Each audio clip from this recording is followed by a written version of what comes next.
तीन तलाक़ें देने से तीन ही वाक़े होती हैं या एक वाक़े होती है। दोस्तों इस हवाले से आज हम ये फ़तवा पढ़ने वाले हैं और इस फ़तवे में वो अहादीस और आसार सहाबा को बयान किया जाएगा जिनके अंदर तीन तलाक़ों का ज़िक्र है और इससे इंशाअल्लाह अज़्ज़ व जल तमाम शुकूक व शुबहात दूर हो जाएंगे। तमाम दोस्तों से गुजारिश है कि ये फ़तवा एंड तक ज़रूर मुलाहिज़ा फ़रमाएँ। चलिए अब हम अपना फ़तवा स्टार्ट करते हैं। क्या फ़रमाते हैं उलमाए दीन व मुफ्तियान शरअ मतीन इस मसले के बारे में कि हमें इस बात का यकीन है कि तीन तलाक़ें जब भी दी जाएँ तीन ही होती हैं, चाहे एक मजलिस में हों या अलग अलग मजलिस में। मगर कुछ लोगों ने ये दो अहादीस हमें बताई हैं जिनसे ये साबित होता है कि तीन तलाक़ें एक होती है। इसके बारे में शरई रहनुमाई फ़रमाएँ कि इन अहादीस का क्या जवाब है। पहली हदीस का मफ़हूम ये है कि हज़रत रकाना रज़ियल्लाहु ताला अन्हु ने अपनी ज़ौजा को तीन तलाक़ें दी थीं तो हुज़ूर सल्लल्लाहु ताला अलैहि वसल्लम ने इन तीन तलाक़ों को एक शुमार किया और इनकी ज़ौजा को लौटा दिया था और ज़ौजा दोबारा इनके पास चली गई थी। दूसरी हदीस मुस्लिम शरीफ की है कि हज़रत इब्न अब्बास रज़ियल्लाहु ताला अन्हु ने फरमाया कि रसूलुल्लाह सल्लल्लाहु अलैहि वसल्लम के ज़माने में, सैयदना अबू बकर सिद्दीक़ रज़ियल्लाहु ताला अन्हु के ज़माने में और सैयदना फ़ारूक़ आज़म रज़ियल्लाहु ताला अन्हु के ज़माने खिलाफत के पहले 2 साल तक तीन तलाक़ें एक होती थीं। जवाब सुनने से पहले तमाम दोस्तों से गुजारिश है चैनल को ज़रूर सब्सक्राइब करें, वीडियो को लाइक और अपनी नियत से शेयर करें।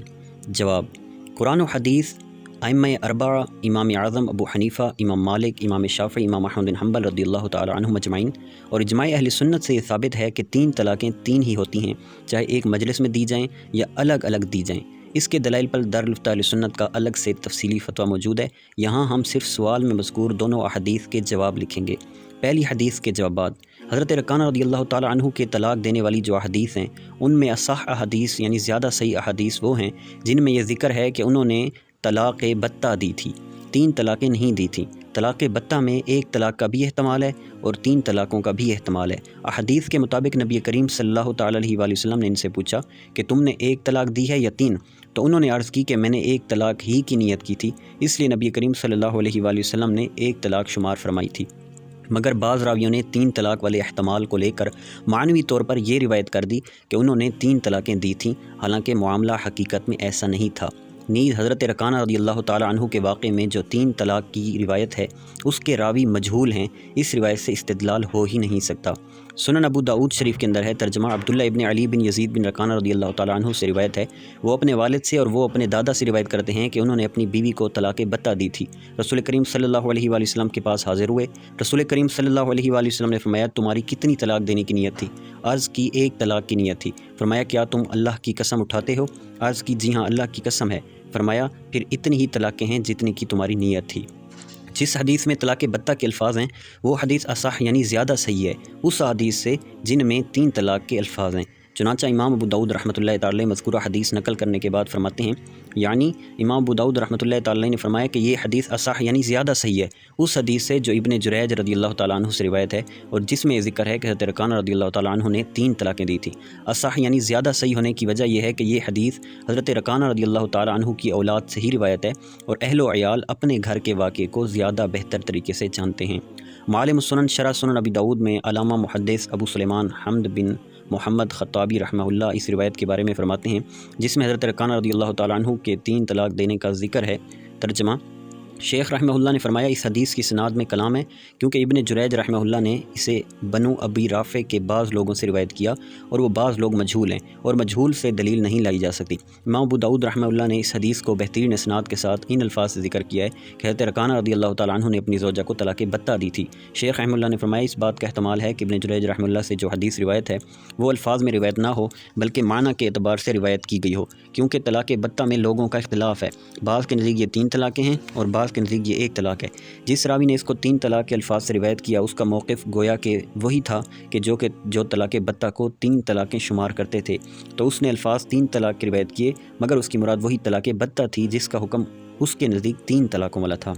इमाम मोहिउद्दीन अबू ज़करिया याह्या बिन शरफ़ अन्नवी रहमहुल्लाह फरमाते हैं, तर्जमा, वो रिवायत जो मुखालिफिन ने ज़िक्र किया है कि हज़रत रकाना रज़ियल्लाहु ताला अन्हु ने तीन तलाक़ें दी थीं तो नबी करीम अलैहिस्सलाम ने उसे एक शुमार किया, ये ज़ईफ़ रिवायत है, मजहूल लोगों से रिवायत है। इसमें सही रिवायत वही है जो हमने पहले बयान की है कि उन्होंने तलाक़ बत्ता दी थी और बत्ता का लफ्ज़ एक तलाक़ का एहतमाल भी रखता है और तीन का भी एहतमाल रखता है। जिस रावी ने तीन तलाक़ों का लफ्ज़ ज़िक्र किया उसके गुमान के मुताबिक लफ्ज़ बत्ता तीन का तकाज़ा करता था, इसलिए उसने मानवी तौर पर तीन तलाक़ का ज़िक्र कर दिया जो कि गलत है। वक़ारुल फ़ताह में सही है कि हज़रत रकाना रज़ियल्लाहु ताला अन्हु ने तीन तलाक़ें नहीं दी थीं बल्कि तलाक़ बत्ता दी थी। रावी ने अपनी रिवायत में बत्ता के माना तीन समझकर सलास का लफ्ज़ यानी عربی میں 3 کے لیے لفظ یوز کیا جاتا ہے تو وہ بڑھا دیا، کیونکہ بتہ کا لفظ 1 اور 3 دونوں کا تھا، لیکن حضور علیہ السلام نے حضرت رکانہ سے پوچھا تو انہوں نے عرض کیا کہ میری نیت ایک کی ہے، جیسا کہ اوپر صحیح روایت میں نقل کیا گیا۔ دوسری حدیث کے جوابات، محدثین و فقہاء نے اس حدیث پاک کے بارے میں فرمایا کہ اول زمانہ میں جب طلاق دی جاتی تھی تو الفاظ اگرچہ 3 مرتبہ طلاق کے بولے جاتے تھے، مگر پہلی مرتبہ طلاق کے الفاظ طلاق کے لیے ہوتے تھے اور دوسری اور تیسری مرتبہ کے الفاظ طلاق کے لیے نہیں ہوتے تھے بلکہ تاکید کے طور پر بولے جاتے تھے، اس لیے ایک طلاق شمار ہوتی تھی کیونکہ طلاق دی ہی ایک جاتی تھی۔ پھر بعد میں حضرت عمر رضی اللہ تعالیٰ عنہ نے دیکھا کہ لوگوں نے 3 مرتبہ طلاق کے الفاظ 3 طلاقوں کے لیے ہی بولنا شروع کر دیا تو انہوں نے 3 طلاقیں ہی شمار کیں، نیز 3 طلاقیں ایک شمار کی جاتی تھیں کا مطلب یہ بھی بیان کیا گیا کہ اب جو نتیجہ لوگ 3 طلاقوں سے حاصل کرتے ہیں کہ نکاح ختم ہو جائے، نبی کریم علیہ السلام اور سیدنا صدیق اکبر رضی اللہ تعالیٰ عنہ کے زمانے میں وہی نتیجہ ایک طلاق سے حاصل کیا جاتا تھا۔ شیخ الاسلام امام محدث محی الدین ابو زکریا یحییٰ بن شرف النووی رحمہ اللہ فرماتے ہیں، ترجمہ ابن عباس رضی اللہ تعالیٰ عنہ کی حدیث کے بارے میں علماء نے مختلف جوابات ارشاد فرمائے۔ صحیح ہے کہ اس حدیث کا مطلب یہ ہے کہ اول زمانہ میں جب شوہر زوجہ سے کہتا کہ تجھے طلاق تجھے طلاق تجھے طلاق، جس میں وہ تاکید یا نئی طلاق کے واقع ہونے کی نیت نہ بھی کرتا تب بھی ایک طلاق واقع ہوتی، کیونکہ دوسرے اور تیسرے الفاظ سے نئی طلاق دینے کی نیت کم ہی ہوتی تھی، غالب طور پر تاکید کا ارادہ ہوتا تھا۔ جب حضرت عمر رضی اللہ تعالیٰ عنہ کا زمانہ آیا اور لوگوں نے کثرت سے طلاق کے سیغے بولنا شروع کر دیے اور ان سے غالب طور پر نئی طلاق ہی کا ارادہ ہوتا تھا، تو پھر ان 3 سیغوں کو 3 طلاقیں ہی شمار کیا جانے لگا، کیونکہ اس زمانے میں غالب طور پر یہی سمجھا جاتا تھا کہ 3 سیغوں سے 3 الگ الگ طلاقیں دی گئی ہیں۔ فتح القدیر جلد 3 صفحہ 453 مطبوعہ کوئٹہ اور تبیین الحقائق میں ہے، ترجمہ پہلی حدیث یعنی ابن عباس رضی اللہ تعالیٰ عنہ کی حدیث کا جواب 2 طریقے سے دیا گیا۔ ایک جواب یہ ہے کہ یہاں اس شخص کو تنبیہ کی گئی ہے کہ جو طلاق کے سنت طریقے کو چھوڑ کر 3 طلاقیں ایک ساتھ واقع کرتا ہے، اور خبر دی گئی ہے کہ پہلے 2 زمانوں کے بعد لوگ سنت کی مخالفت کرتے ہوئے تساہل میں مبتلا ہو گئے تھے، تو ان کے لیے کہا گیا کہ آج جو 3 طلاقیں دی جاتی ہیں پہلے 2 زمانوں میں یہ 1 طلاق دی جاتی تھی۔ جیسا کہا جاتا ہے کہ جو شخص آج بہادر سمجھا جاتا ہے وہ صحابہ کے زمانے میں بزدل سمجھا جاتا تھا۔ دوسرا جواب یہ ہے کہ پہلے 2 زمانے میں جب شوہر 3 مرتبہ تجھے طلاق ہے تجھے طلاق ہے تجھے طلاق ہے کہتا تھا تو 1 طلاق ہی دیتا تھا، کیونکہ باقی 2 مرتبہ طلاق کے الفاظ سے وہ تاکید اور خبر کا ارادہ کرتا تھا۔ بعد میں لوگ تینوں الفاظ سے الگ الگ طلاق دینے کا قصد کرنے لگے تو حضرت عمر رضی اللہ تعالیٰ عنہ نے ان کے ارادے کو جانتے ہوئے 3 لازم کر دیں۔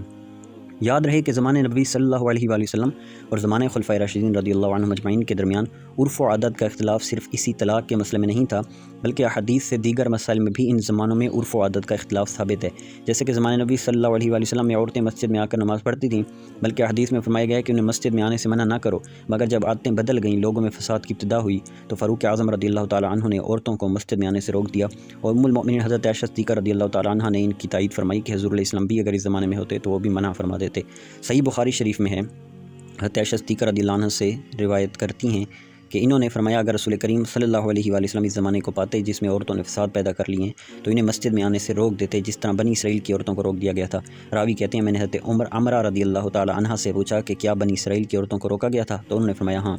اس حدیث کی شرح کرتے ہوئے علامہ عبد الرحمن بن احمد بن رجب بغدادی حنبلی رحمۃ اللہ تعالی اپنی کتاب فتح الباری میں فرماتے ہیں، ترجمہ حضرت عائشہ صدیقہ رضی اللہ تعالیٰ عنہ اس طرح اشارہ فرما رہی ہیں کہ رسول کریم صلی اللہ علیہ وآلہ وسلم بعض چیزوں میں اس لیے رخصت فرماتے تھے کہ ان کے زمانے میں فساد نہیں تھا، پھر فساد طاری ہوا اور آپ علیہ السلام کے زمانے کے بعد پیدا ہوا، تو اگر آپ صلی اللہ علیہ وسلم بھی اس فساد کے زمانے کو پاتے تو رخصت برقرار نہ رکھتے بلکہ اس سے منع فرماتے، کیونکہ آپ اصلاح والا حکم ارشاد فرماتے اور فساد سے منع فرماتے۔ محیط برہانی میں ہے، ترجمہ حضرت عمر رضی اللہ تعالیٰ عنہ سے روایت ہے کہ انہوں نے عورتوں کو مسجد میں آنے سے منع فرمایا، تو عورتوں نے حضرت عائشہ صدیقہ رضی اللہ عنہ سے شکایت کی۔ حضرت عائشہ صدیقہ رضی اللہ عنہ نے فرمایا جو عمر جانتے ہیں اگر نبی کریم علیہ السلام بھی یہ دیکھتے تو تمہیں مسجد میں آنے کی اجازت نہیں دیتے۔ واللہ اعلم عز وجل ورسولہ اعلم صلی اللہ تعالیٰ علیہ وآلہ وسلم۔